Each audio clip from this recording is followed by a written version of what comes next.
ओम श्री सद्गुरुदेव भगवान की जय। दीन दयाल बिरद संभारी हरहु नाथ मम संकट भारी।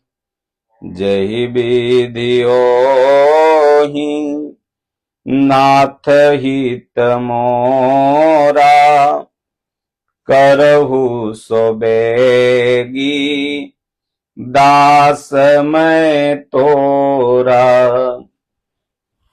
एक भक्त का एक प्रश्न आया है कि महाराज जी अवतार क्या है और कल्कि अवतार क्या उत्तर प्रदेश के संभल जिला में होगा?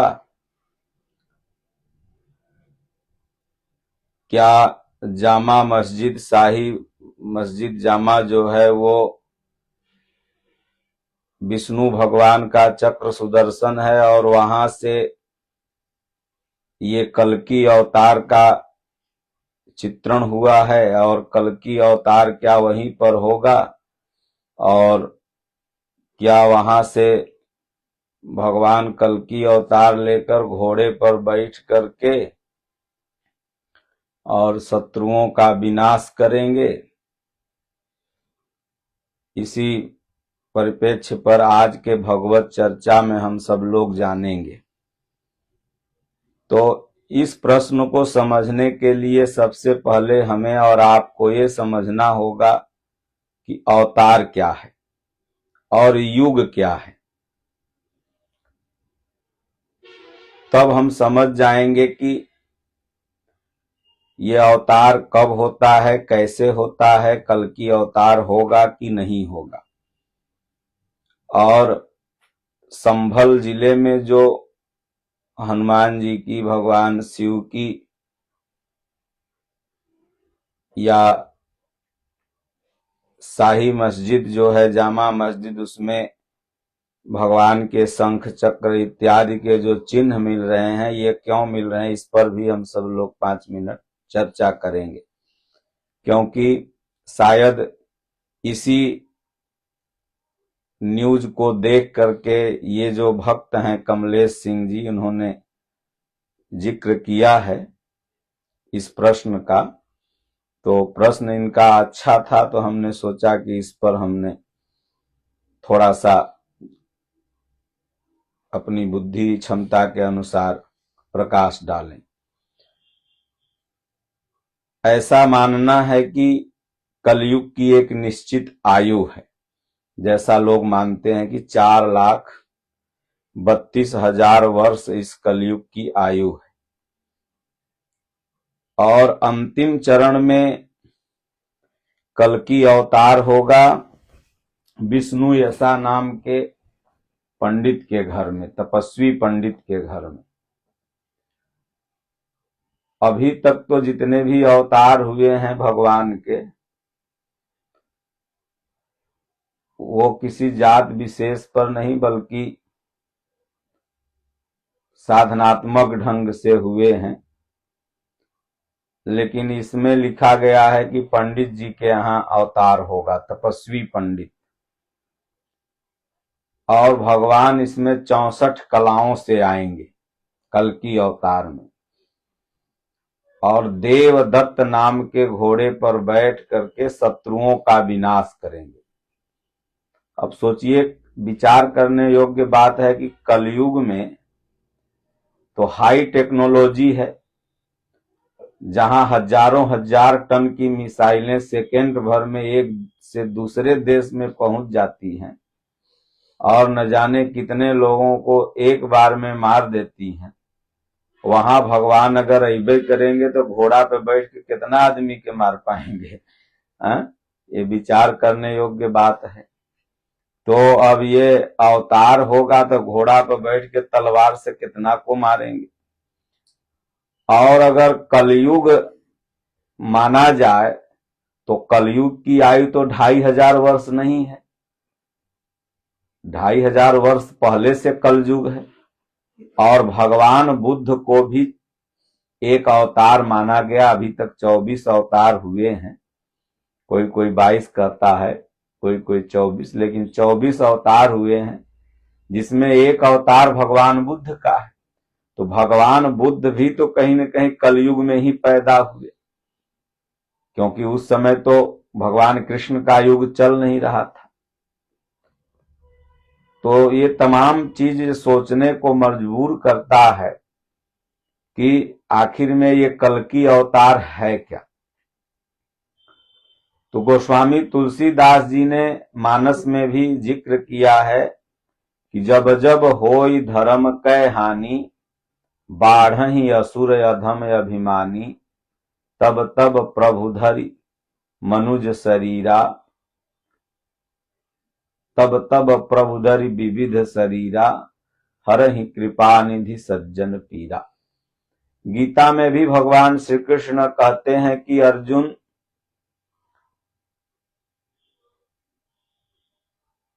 परित्राणाय साधूनां विनाशाय च दुष्कृतां, धर्म संस्थापनार्थाय संभवामि युगे युगे। तो ये अवतार होता कहां है? क्या किसी विशेष स्थल पर, किसी जगह पर, या अवतार होने का कोई और स्थल है? चल जाओ अंदर जाओ, दावे गए हैं, जाओ। तो युग क्या है? ये सतयुग, त्रेता, द्वापर, कलयुग, ये 4 युग जो हैं ये क्या है? और हर युग में दिखाया गया है कि जब जब अधर्म बढ़ा है तब तब भगवान आए हैं और धरती पर अधर्मियों का नाश किए हैं और धार्मिकों का, पुण्यात्माओं की रक्षा किए हैं। जब जब होई धर्म कै हानि, तो ये अधर्म कहां बढ़ता है? धरती पर। धरती पर तो सदैव अधर्म रहा।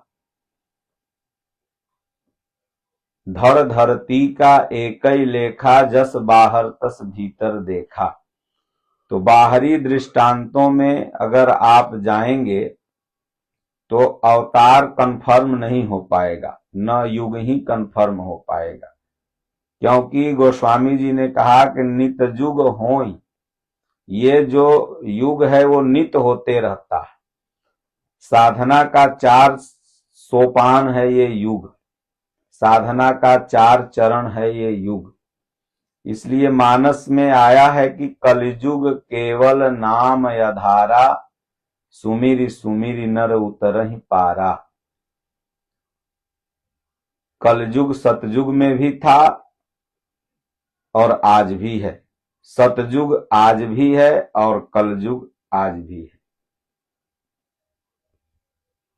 कलयुग का मतलब कोई पाप का युग नहीं होता है। कल मतलब होता है यंत्र, उपकरण, और युग माने होता है समय। कभी मनुष्य भगवान पर ही विश्वास करता था, ईश्वर पर ही विश्वास करता था। आज केवल मनुष्यों का विश्वास यंत्र और उपकरणों पर है। यंत्र अगर कह दिया कि आपका बेटवा है, डीएनए मैच कर गया तो है, या नहीं अगर किया, धोखा हो गया थोड़ा सा भी, तो कितनों तुम कहते रहो कि हमारा बेटवा है, तो नहीं। ये यंत्र युग ही तो है। तो इसलिए पूज्य गुरुदेव भगवान कहा करते हैं कि ये सृष्टि अनादि है। जल के स्थान पर थल, थल के स्थान पर जल तो हुए हैं, लेकिन ये पूर्णतः मिट्टी कभी नहीं है। ये प्रलय भी जो होता है ये कहीं बाहर नहीं होता। प्रलय भी होता है योगी के हृदय की एक स्थिति है। हाँ, कभी जहां टेनिस सागर लहराता था, आज वहां हिमालय पर्वत लहरा रहा है। इतने परिवर्तन हुए हैं, लेकिन ये सर्वथा कभी भी धरती खत्म नहीं हुई। तो सतयुग, कलयुग, बैखरी, मध्यमा, पश्यंती, परा, ये साधना की 4 अवस्था है। जब साधक कलयुग में है तो बैखरी, केवल नाम आधारा, नाम ही आधार है। सुमिर सुमिर नर उतरहि पारा, तो इसलिए उसमें केवल राम राम, ओम ओम आप जप रहे हैं। उसके बाद धीरे धीरे आपकी स्थिति आ गई मध्यमा पर, द्वापर पर, फिर स्थिति आ गई त्रेता पर, तीनों गुण से उपराम हो गया साधक। फिर सतयुग, फिर सत्यमयी प्रवृत्ति।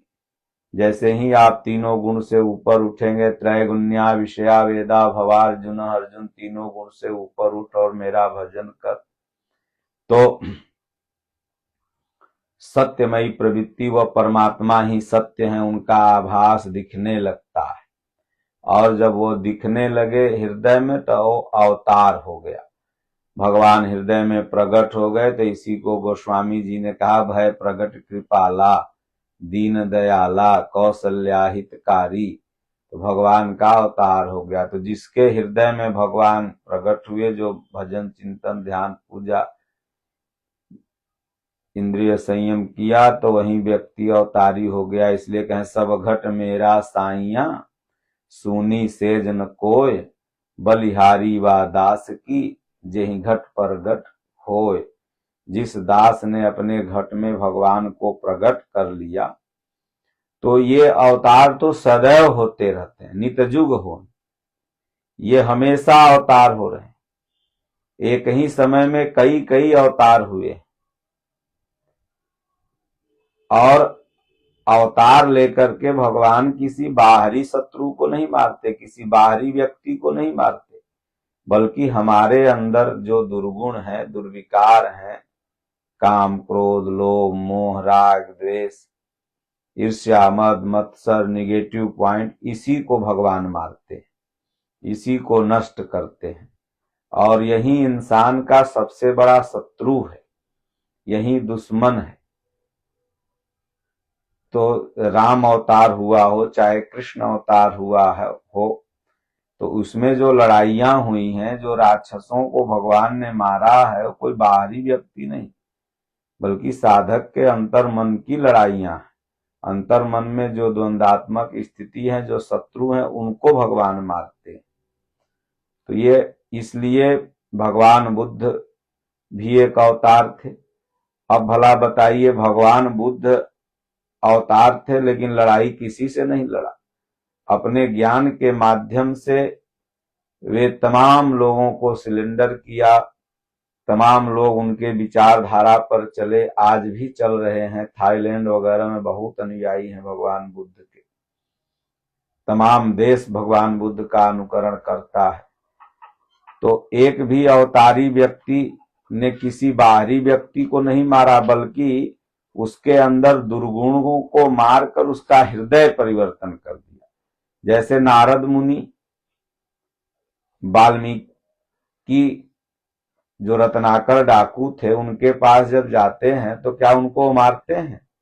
उनके अंदर जो दुर्गुण था वो उनको मार दिए, और रत्नाकर को वाल्मीकि बना दिए। उल्टा नाम जपेर जग जाना, वाल्मीकि में ब्रह्म समान।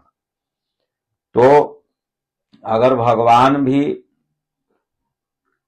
तो कलयुग में कई अवतार हुए, अपने अपने समय के सब महापुरुष अवतार ही रहे हैं, समाज सुधारक ही रहे हैं, समाज को अच्छी प्रेरणा ही दी है।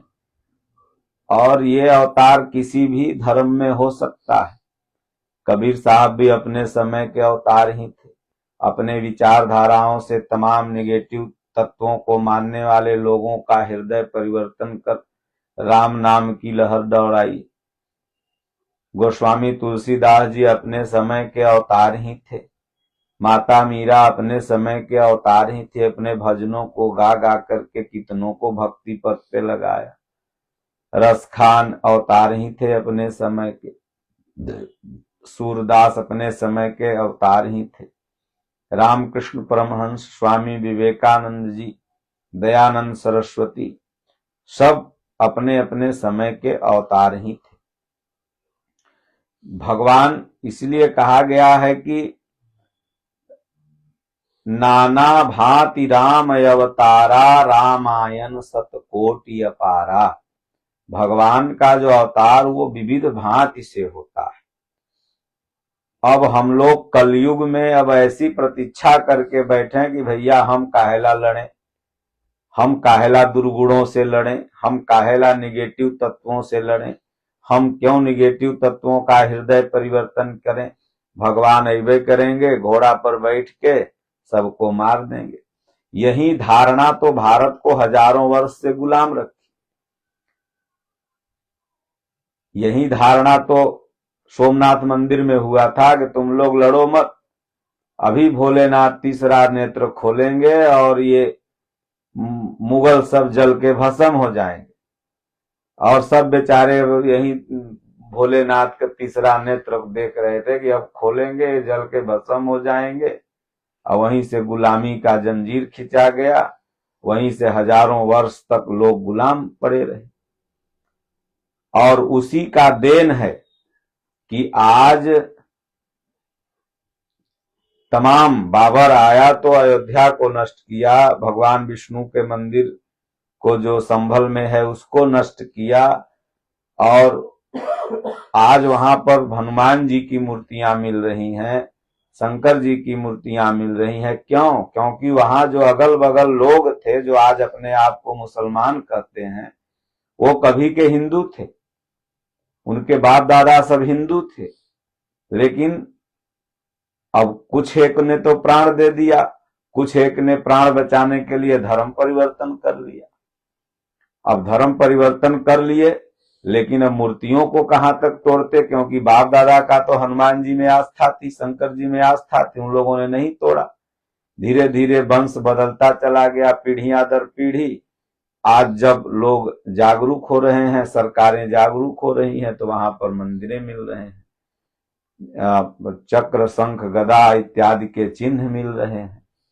तो ये दुश्मन नहीं है, वहां के जितने लोग हैं सब हिंदू। केवल उन्हें बताने की जरूरत है कि तुम्हारे पूर्वजों को बदला गया है। अगर खतियान निकाला जाए, जो खतियान परंपरा भारत में बहुत पुराना है, तो सब के सब हिंदू निकलेंगे।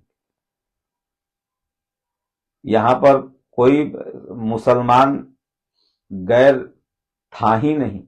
यहाँ जब सब थे तो सनातनी, कोई अरब से आया ही नहीं है। और जो पहले से थे वो कुछ जगहें हैं जो अच्छी हैं, और वो उतने निगेटिव भी नहीं है, उग्रवादी भी नहीं है। तो कहने का तात्पर्य है मेरा कि ये जितने भी भगवान के अवतार हुए हैं, वो सब बाहर किसी भी व्यक्तियों को दुख देने के लिए नहीं, बल्कि हर व्यक्तियों के अंदर जो उसका दुर्गुण है, दुर्विचार है, उसी को दुख दे रहा है। वो हर मनुष्य को, उसी को भगवान नष्ट करते हैं। मुसलमान कौन है जो क्रिमिनल न हो? मुसलमान कौन है जो किसी को दुख न देता हो? ऐसा मैं नहीं, कुरान में लिखा हुआ है।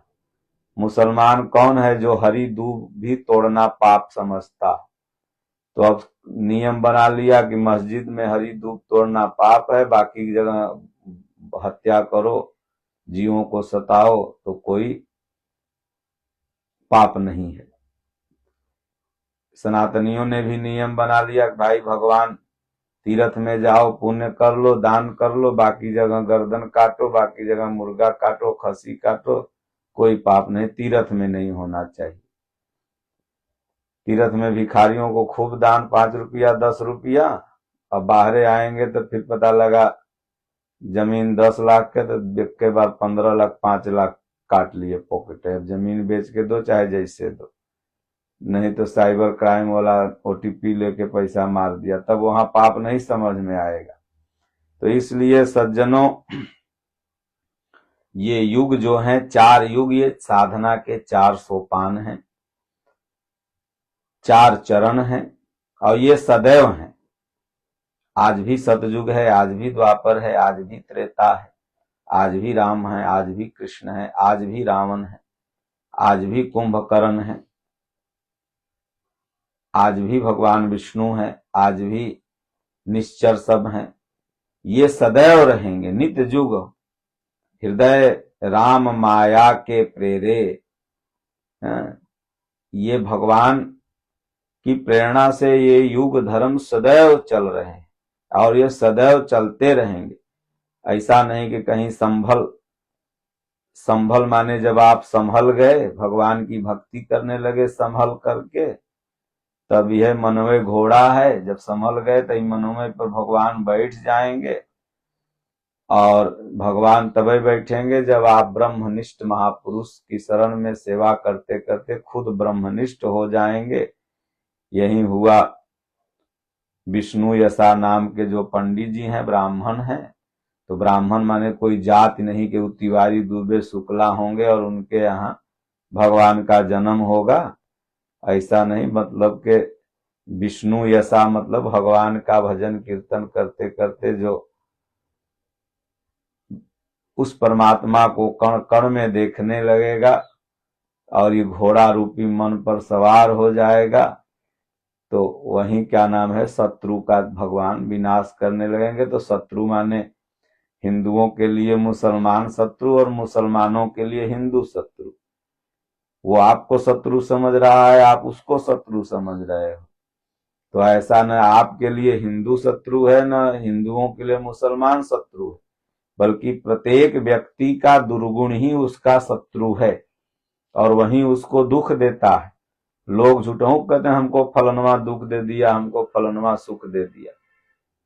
रामचरितमानस में गोस्वामी जी ने कहा, कौन काव सुख दुख कर दाता, निजकृत कर्म भोग सब भराता। ये हमारे तुम्हारे कर्म में सुख दुख बन के सामने आते हैं। तो न तुम हिंदू को न मुसलमान सुख दे रहा है, न मुसलमान को हिंदू, और न हिंदू को मुसलमान दुख दे रहा है, न मुसलमान को हिंदू। ये हमारे आपके कर्म ही आपको सुख दुख देते हैं। इसलिए एक हो जाओ। राम भी कोई अलग नहीं है, खुदा भी कोई अलग नहीं है। राम कहो, खुदा कहो, कृष्ण कहो, गॉड कहो, सब बतिया एक के है। आपस में लड़ोगे तो इधर हनुमान जी नहीं खुश होंगे, न उधर खुदे खुश होंगे। लेकिन हाँ, इतना जरूर है कि अगर सनातन संस्कृति से कहीं छेड़छाड़ हुई है, कहीं पर अगर मस्जिद के जगह मंदिर के जगह मस्जिद बना दिया गया, कहीं पर हमारी सनातन संस्कृतियों को ताला मार दिया गया, तो ये कहीं न कहीं से अनैतिक कार्य है। इसमें उन लोगों को भी सपोर्ट करके चाहिए कि नहीं भाई, जो आपका है आप ले लीजिए, जो मेरा है वो मुझे दे दीजिए, हम लोग आपस में प्रेम से लड़े न। तो ये भावना अच्छी है। अब भारत में जितने भी मुसलमान हैं सब हिंदू हैं, चाहे वो अयोध्या में हो, चाहे वो दिल्ली में हो, अलीगढ़ में हो, सब के सब ये छूने खाने से मुसलमान बने हैं। क्योंकि कुछ 100 की संख्या में, कुछ 100 ऊंट पर बैठ करके ही कुछ दशक पहले, कुछ हजार दशक पहले कुछ मुसलमान यहाँ आए थे। लगभग 17 से 18 आक्रांता यहाँ आए हैं बाबर वगैरह को लेकर के, और ये जहां जहां भी आक्रांता आए, ये मंदिरों को भी लूटा, वहां मस्जिदें बनाई, और जो वहां के अगल बगल की भोले भाले जनता थे, जिन्हें धर्मगुरु छूने और खाने से मुसलमान बनने को मजबूर कर दिया, ऐसे लोगों को भरपूर मात्रा में मुसलमान भी बनाया। जैसे आज ईसाई लोग स्कूल में बच्चों को पढ़ा पढ़ा करके अपनी संस्कृति ट्रांसफर कर रहे हैं, ईसाइयत बढ़ा रहे हैं। अगर 5 बरस आपका बच्चा कोई ईसाई स्कूल में पढ़ के निकल रहा है, तो आप उससे ये उम्मीद मत रखिएगा कि बुढ़ापे में आपकी सेवा करेगा, बल्कि आपको भेजेगा वहीं वृद्ध शेल्टर में, वृद्धाश्रम में, क्योंकि वो मानसिक रूप से अपने आप को ईसाई मान लेता है और सनातन संस्कृति से घृणा करने लगता है। रामकृष्ण से घृणा करने लगता है। फिर धीरे धीरे उनकी सभ्यताएं बढ़ती चली जाएंगी। वो फिर घर में राम भगवान का, कृष्ण भगवान का फोटो हटा के क्रॉस टांग लेगा। इसमें गलती कहीं न कहीं से आपकी ही है, क्योंकि आप खुद उसको 7,000 10,000 महीना दे करके फीस और धर्मांतरण होने को मजबूर कर रहे हैं, अपनी सनातन संस्कृति से उसे दूर कर रहे हैं। आप ये समझ लिए कि मेरा जन्म केवल जीने खाने के लिए हुआ है, अच्छा से जी लो, खा लो और अच्छा से रह लो, मौज कर लो, इसी के लिए मनुष्य शरीर मिला है। बल्कि आप अपने जीवन को भगवान राम, भगवान कृष्ण से जोड़ो। सुख दुख जीवन में आता ही रहता है। बच्चों को सिखाओ, तब जाके बच्चे तुम्हारी सेवा करेंगे भविष्य में। तो इसलिए सबको आपस में प्रेम से रहना चाहिए। भारतीय संस्कृति को हमेशा से लूटने की, छेड़छाड़ करने की ताकतें बहुत दिनों से, हजारों वर्षों से चली आ रही और आज भी उसी तरह अनवरत ये प्रयासरत हैं। आज भी आपको सोच रहे हैं कि आंतरिक गृह युद्ध में ये लोग फंस जाएं, आपस में लड़ने लगें और इनका विकास अवरुद्ध हो जाए। जब घर में 10 सदस्य हैं, 10 लड़ेंगे तो फिर वो घर का क्या विकास होगा। यही नीति के तहत ये जो बांटने वाली ताकतें हैं बाहरी दूसरे देशों की, वो भारत को इस तरह से बझाए रखना चाहती हैं। इसलिए सभी भारतवासियों को गीता पढ़ना चाहिए और आप किसी भी धर्म मजहब को मानते हो, मानते रहिए, लेकिन हाँ, अपनी संख्या बढ़ाने की कोशिश मत करिए। किसी धर्म के लोगों को तोड़कर अपने धर्म में शामिल करने का मत सोचिए।